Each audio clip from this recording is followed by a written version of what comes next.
को मैं ये मैसेज देना चाहूँगा कि आप अपने अधिकारों के प्रति सतर्क रहें। अगर आप कृषक हैं या आपके नाम से कृषि भूमि है तो आप उसे चेक करते रहें, क्योंकि आजकल कंप्यूटराइज हो गया। कभी भी किसी के भी नाम चेंज करके किसी के भी लगा दिए जाते हैं, और जब आप उसको चेंज करवाने जाते हैं या सत्यता बताने जाते हैं तो आपको कभी समस्याओं का सामना करना पड़ता है।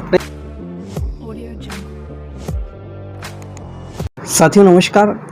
जब व्यक्ति बीमार होता है तो वो डॉक्टर के पास जाता है, और जब आम जनजीवन में जो सरकारी सिस्टम होता है उसमें यदि कोई परेशानी होती है तो उसके लिए वो अभिभाषक या अन्य जो कानून के विशेषज्ञ होते हैं उनके पास जाकर वो अपनी समस्याओं का समाधान करता है।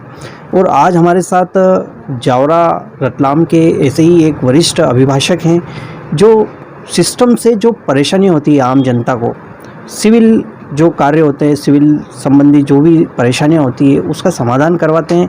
और हाल ही में आपने एक मामले में तहसीलदार से लेकर सारे जो इस सिस्टम के जिम्मेदार हैं उनको कटघरे में खड़ा करा है। उन पर उनकी जो कार्यशैली है उस पर प्रश्न चिन्ह खड़े हुए हैं।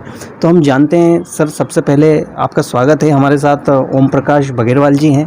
तो सबसे पहले तो मैं आपसे जो अभी लेटेस्ट में जो आपने ये मामला हुआ है जिसमें आपने तहसीलदार और इन सबको पार्टी बनाया है, वो क्या मामला है उसके बारे में हमको संक्षिप्त में बताएं। मेरे पक्षकार हैं बाबू खां और मोहम्मद खां। उनकी कृषि भूमि है ग्राम बामनखेड़ी में, जो उन्होंने अपनी माता के नाम से 1968-69 में खरीद की थी। तब से उसके वे काबिज होकर खेती कर रहे हैं। लेकिन माता के स्वर्गवास के बाद उनके सिस्टर के नाम भी उस ज़मीन पे लग गए थे, जबकि उनके सिस्टरों का उसमें कोई राइट टाइटल इंटरेस्ट नहीं था, ना कभी कब्जा रहा। वो अपने अपने ससुराल में रहती है। उनकी एक सिस्टर मुन्नी बिन थी जिसका स्वर्गवास करीब 5 वर्ष पहले हो चुका। उसके स्वर्गवास के 5 वर्ष पश्चात उसके पुत्र सानू ने एक तहसील न्यायालय में आवेदन दिया था कि मेरी माँ मुन्नी ने मुझे भूमि की वसीयत की है, इसलिए मेरा नामांतरण किया जाए। जब मेरे पक्षकार को पता चला तो उन्होंने ऑब्जेक्शन फाइल किया कि भाई इसमें मुन्नी बी का कोई राइट नहीं था और उसने कोई वसीयत भी नहीं की। तहसीलदार साहब ने उसको निरस्त कर दिया और उसका नामांतरण नहीं किया। अच्छा, ये आदेश हुआ है दिनांक 30/1/24 को। अच्छा सर। ये आदेश होने के बाद इस आदेश के विरुद्ध सानू ने या उसके पिता भूरू खान ने या उसके अन्य किसी भाई बहन ने किसी भी वरिष्ठ न्यायालय में कोई कार्रवाई नहीं की, और एक प्रकार से आदेश अंतिम हो चुका। लेकिन उक्त आदेश को इन्होंने छुपाते हुए फिर तहसीलदार के वहाँ डबल एक आवेदन दे दिया कि साहब हमारा फिर से इस पे नामांतरण दर्ज किया जाए। मतलब पहला जो आवेदन है वो तो निराकरण हुआ ही नहीं था, उन्हें हो गया था। हाँ। और उनका कोई राइट ना मानते हुए निरस्त कर दिया। हो गया था। वो फैक्ट से छुपाया इन्होंने। अच्छा। और फिर दूसरा आवेदन दे दिया कि साहब हमारा नाम लगा दिया जाए। तो विद्वान तहसीलदार साहब को चाहिए था उस प्रकरण में कि वो जो नामांतरण के जो प्रावधान है, नियम है, उसमें ये है कि सभी हितबद्ध पक्षकारों को सूचना देने के बाद नामांतरण करना चाहिए। लेकिन उस प्रकरण में भी मेरे पक्षकारों को कोई सूचना नहीं दी, और छुपमा तौर पर यह कह सकते हैं अपन, उन्होंने पुनः दूसरा जो है दिनांक 22/7/24 को नामांतरण करने का आदेश दे दिया। जब इसकी जानकारी मेरे पक्षकार को लगी तो हमने तत्काल तहसील न्यायालय से नकलें ली। नकल लेने के बाद वरिष्ठ न्यायालय एसडीएम साहब जावरा के यहाँ अपील प्रस्तुत की, जो विचाराधीन है। लेकिन जैसे ही इस अपील का नोटिस विपक्षी को गया, उन्होंने इसका अनुचित लाभ उठाते हुए बिना किसी राइट के, ना संपत्ति पर उनका कब्जा है, ना कभी खेत पर उन्होंने कृषि की, जो अपने उस ज़मीन में से अपना हक बतलाते हुए एक विक्रय पत्र जो है निष्पादित कर दिया।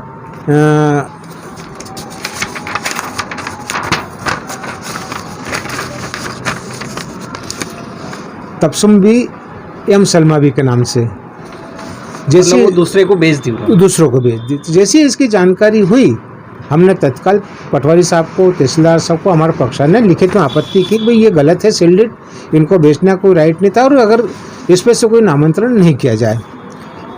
लेकिन वो आपत्ति हमने कर दी। तहसीलदार साहब का वहाँ वो प्रकरण कब दर्ज हो गया, हमारे पक्षकार को कोई सूचना नहीं। हमारे पक्षकार के बैक एंड बिहाइंड अनुपस्थिति में इन्होंने बिना कोई सूचना दिए, जबकि हमारा पक्षकार इंटरेस्टेड था, हितबद्ध पक्षकार था, नामांतरण के प्रावधान और नियम अनुसार ऐसे प्रत्येक व्यक्ति को सूचना देना आवश्यक है, यहाँ तक कि चौपाल पर डोंडी पिटवाना आवश्यक है, इश्तिहार जारी करना आवश्यक है।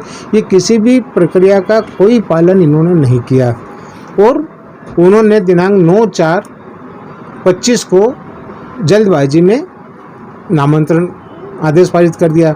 तो फिर हमने उसकी भी तत्काल वरिष्ठ न्यायालय में अपील की और कोर्ट में भी हमने उस सेलिट कैंसिलेशन का सूट फाइल किया जो चल रहा है।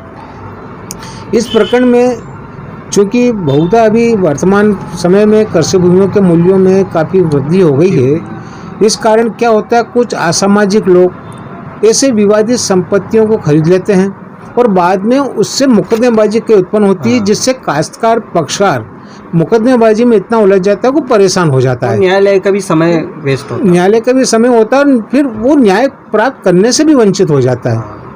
जबकि विद्वान तहसीलदार साहब को शायद विधि का ज्ञान नहीं रहा होगा, इसलिए उन्होंने सूचना नहीं दी, या फिर जानबूझ के उन्होंने सूचना नहीं दी।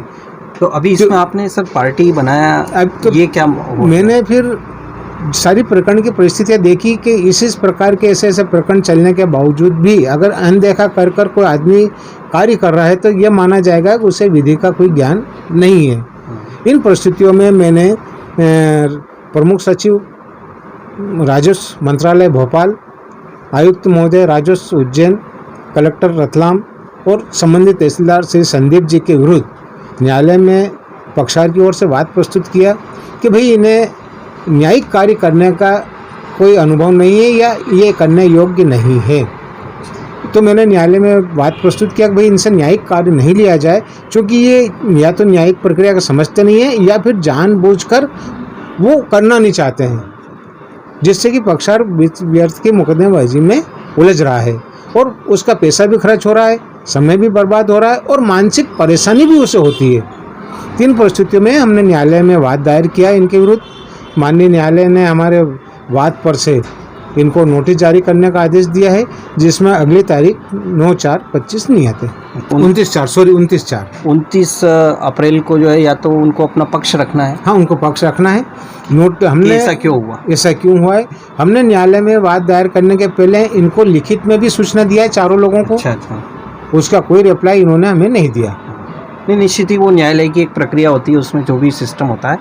तो बहुत अच्छा सर, ये एक तरह से जो आम आदमी है, जो बेचारा गलत कानून की प्रक्रियाओं में उलझ जाता है, नामांतरण और ये जो तहसील की जो भी सिस्टम होता है, ज़मीन से संबंधित जो भी सिस्टम होता है, तो सर मैं आपसे यही जानना चाहूँगा कि एक ज़मीन का नामांतरण की प्रक्रिया क्या होती है? संक्षिप्त में आप उसको थोड़ा बताएं कि जब भी कोई भूमि बिकती है तो एक प्रक्रिया क्या है और उसमें क्या उलझने आती है, आम व्यक्ति को क्या परेशानी होती है, थोड़ा सा उसमें भी आप हमको मार्गदर्शन करें। जो आपका प्रश्न है बहुत अच्छा प्रश्न है आपका।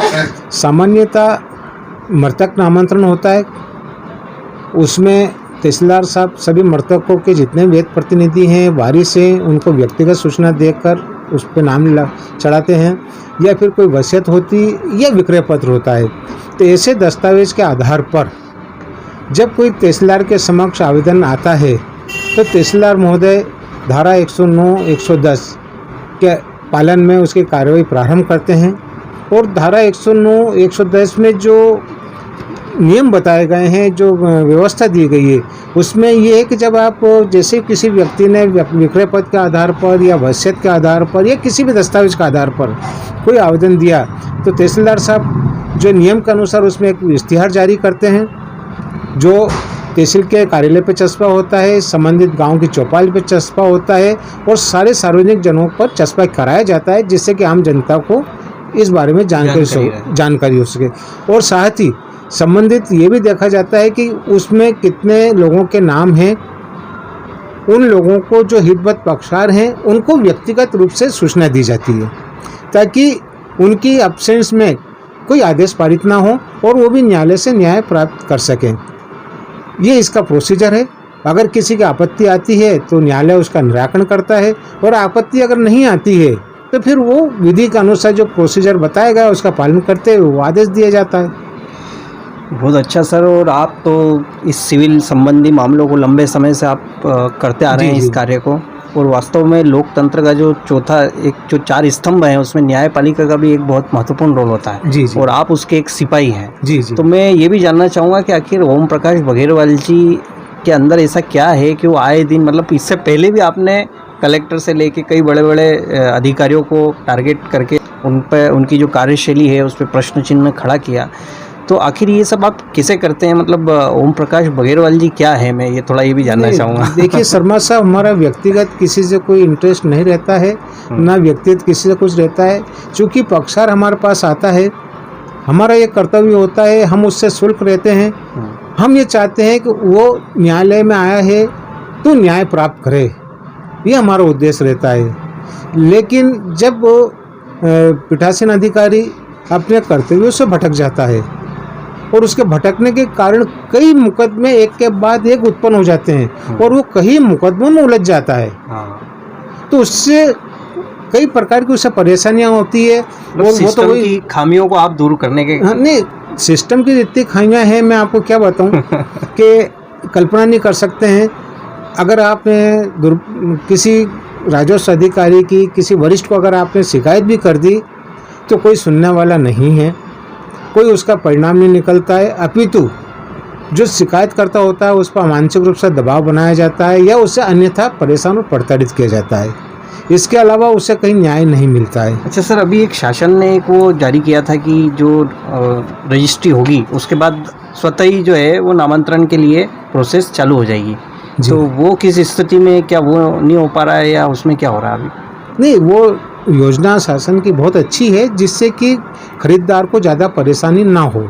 लेकिन वो जो सेल डीड हुआ है जिस पे से आपको नाम लगाना है, तो तहसीलदार, संबंधित तहसीलदार की जवाबदारी रहती है कि वो प्रारंभिक रूप से इंक्वायरी करे कि भाई सेल डीड कैसा है, क्या बेचने वाले को राइट था, नहीं था, या इस जो संपत्ति विक्रय की गई है इसके स्वामी विक्रेता के अलावा अन्य भी कोई है या नहीं है, वो इस संबंध में जांच करे और ऐसा पाता है तो उन सभी को नोटिस दे, उनको सूचना दे और उसका विधिवत निराकरण करें। वो स्वतः चलने वाली एक प्रक्रिया, चलने वाली प्रक्रिया जिससे कि जल्दी से जल्दी प्रकरण का निराकरण हो सके। तो बहुत अच्छा। देखिए दर्शकों, आपने अभी तहसीलदार और अन्य जो अधिकारी, प्रमुख सचिव लेवल तक के अधिकारियों को आपने कोर्ट में वाद दायर किया और वो स्वीकार हुआ, तो ये एक सिस्टम की जो कमजोरी है उसको लेकर भी आपने एक सवालिया निशान खड़ा किया है।